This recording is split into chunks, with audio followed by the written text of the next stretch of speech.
She's like, I think you're great, but I think that if you don't take some time off, you're really going to suffer. And you'll make more money if you take more time off. And I was like, that's the dumbest thing I've ever heard. How am I going to make more money by taking more time off? She goes, have we led you astray on anything else? I'm like, no. She's like, will you just start taking some more time off? So I started taking time off. And after the first year of taking all these days off, I made $170,000 more dollars. I met with a business owner. He was worth $70 million at the time that I met with him. He had less than $1 million in his 401k, yet he was not sleeping at night, and his business was starting to suffer because of the losses that he was getting inside of his 401k because the market was going down at the time. He'd taken a 10% hit. And I said, well, why do you put money in the 401k in the first place? He goes, well, that's what my financial advisor tells me to do. And I'm like, how do they get paid? Oh, fees on the 401k. That's all that they're going to tell you to do. I'm like, let's talk about the best investments that you've ever had in your life. Number one, he owned an Andy Warhol painting that he sold early because of lack of liquidity. I'm like, if you would have held on to it, how much more is it worth now? He said, 3.5 times more. He was really good at buying wine. And I said, hey, if you make a mistake buying wine, you can drink it and you'll forget about the mistake. So it's a really good scenario there anyway.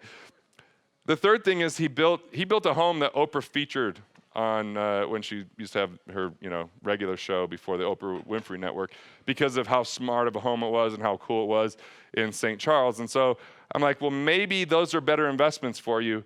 And you know what?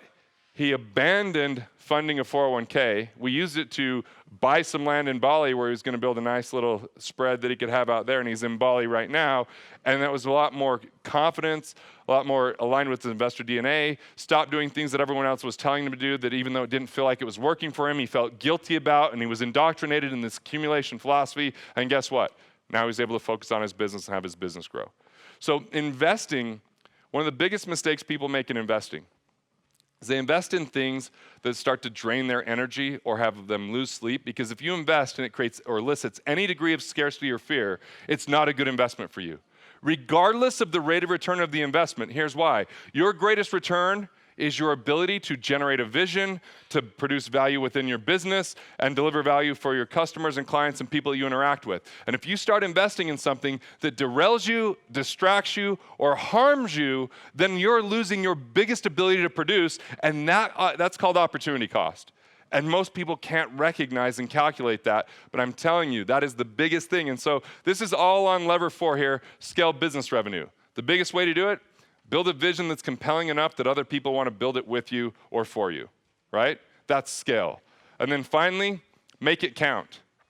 Make it count is about relaxation and rejuvenation. In my 20s, I was a fairly competitive person. I wanted to be the highest producing financial guy in all the circles I was in. And if I heard anyone doing more than me, I immediately was depressed and hated myself and lowered my self-esteem and pissed off and all that kind of stuff, because I didn't really have any measures of what success meant. It was just I had more than anyone else. But guess what?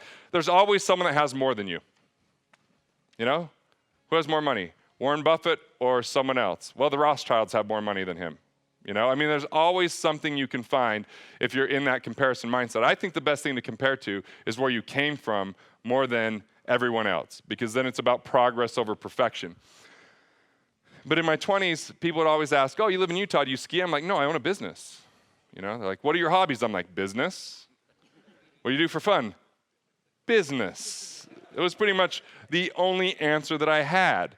I didn't understand this make it count thing, but I was in a program called Strategic Coach, and Dan Sullivan was the founder, and Bab Smith was the president and ran it, and I became one of their top 3 referrers, so I got a lot of time and attention from them.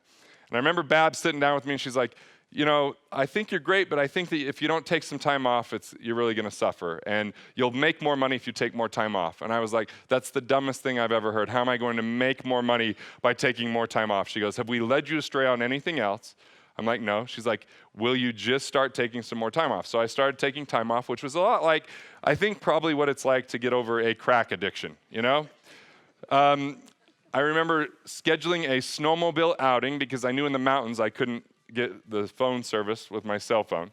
I told the guys I went with, I'm not allowed to make any calls or emails. I'm supposed to be away from the office fully for 24 hours. I thought the world was going to implode. I thought like every client was going to have an emergency. Like I just had all these crazy notions, and it was a little bit tough. But then I got really good at it. I was taking Wednesdays off, and I realized none of my friends had Wednesday off, so I was like hanging out. My wife was a school teacher. I was like, maybe Wednesdays aren't the best day right now to be taking off. But I got pretty good at it. And after the first year of taking all these days off, I made $170,000 more. I was like, you know what it came down to? It was this. You get much more strategic about what you delegate and how you let other people help you when you take time away. That's the first thing. The second thing is there's something called diminishing marginal productivity. Diminishing marginal productivity is when you just get exhausted and worn out. Think of it as like an athlete. Sometimes if they're going into overtime and everything, their legs start cramping up and they start getting extra fatigue. That happens in business. We get this mental fatigue. We get in these ruts and routines. We might be spending more time there but being less effective. So by taking time off, you come back refreshed, and guess what? When you're refreshed and rejuvenated, your best ideas come, and your best ideas are what drive the vision. And remember, vision is what drives the value. So some of the best things that most business owners can do is take time away from the business, because then other people step up. I remember starting Strategic Coach, calling my assistant Amy and saying, okay, I'm going to fly to Chicago. I'm not allowed to be in contact with anyone in the office during the entire trip, so when I get back, we'll get back in touch. I landed, turned on my phone, 7 messages already from Amy. Now, we could blame Amy, but the real truth of the matter was it was all my fault, because that's what I had told her to do, is bring everything to me.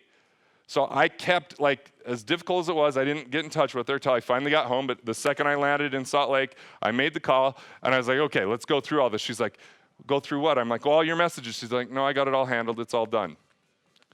Right? So take time off. Think about what would make life enjoyable. What makes you happy? What are some of the hobbies, the interests? Is it travel? That's why I'm going to spend 2 months in Italy. It's like, when else will I have a chance with my kids at 9 and 11 to go and learn a different language, meet some of my family that doesn't even speak English, and just kind of relax and have some friends over and have 4-hour European dinners, how that type of thing goes? Like, that's better than waiting for 30 years from now, Which who knows what's going to happen, because I had 2 business partners that died in a plane crash in 2006, right?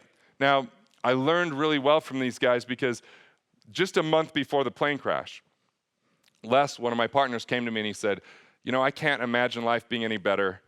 I love my life. I remember him saying that so distinctly, and it was actually so much easier to accept him dying at age 35 based upon that conversation.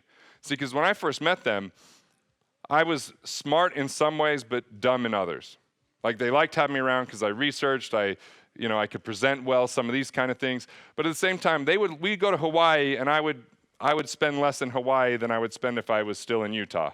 It's like, well, we don't need meals. We'll bring our own snacks there, Like, they're off on the beach, hiring photographers, doing night diving, and I'm judging the hell out of them. Like, what wasteful, like, they're hurting their net worth. I had read The Millionaire Next Door. Anyone read The Millionaire Next Door? Spoiler alert if you haven't read it. If you're willing to be a miser, you can leave behind millions of dollars for people to blow within 3 years, like I said before, right? The Millionaire Next Door mindset is what I had early on developed, where I just thought if I never spent any money, that there would be a whole bunch. But for what reason? To look at dots on a piece of paper? To brag about my statements? I mean, if you never utilize it, what good is it? And so fortunately, these guys really helped me kind of break free from that and start to live a lot better life. And I started making more money, taking more time off, making it count. And now I can think about things like what I wrote in What Would the Rockefellers Do, which is like, okay, what would I want to transfer to the next generation so my great-great-great-grandkids would know my name, what I stood for, and have it impact their life, because it would be about philosophy, contribution, values, things that can translate, not just money. That's what Make It Count is about. What are the experiences that you want to have in life? We've chosen as our Make It Count, we always have a trip on the books to look forward to. Because every now and again, life gets hectic. I've got a 9-year-old that acts just like me, so you can imagine the handful that he is. He now has green hair. Must want to be a rock star too. The 11-year-old, very high maintenance kid, loving, super sweet soul, but everything's just a little extra time, a little extra attention when it comes to school. So I want to spend some time with them now. I want to do things that would be enjoyable, and I want to, when those things are difficult, I want something to look forward to because it's on the books. That's what make it count is. What do you enjoy in life? And you heard Demi bring up something called soul purpose.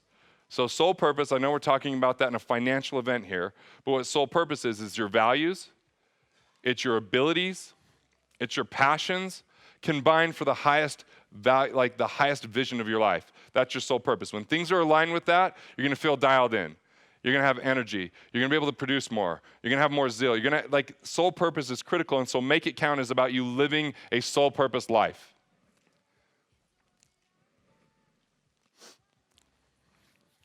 All right, those are the 5 levers, all right? So what I want you to do now, knowing what this economic independence path is, knowing that this first day is about awareness. Day 2 is about creation. It's about the creation of more cash flow. It's about building out your plan to get there. And then finally, we end with action. What's your action plan? And we bring in the Make It Count. When this is all in order, what additional things would you like to add to life, knowing that you're not having to waste time on other things that weren't handled before so that you can enjoy it along the way? Want to master your money? Want to figure out the things that you could do to improve your finances? Click here and check out more videos like this on Money Matters.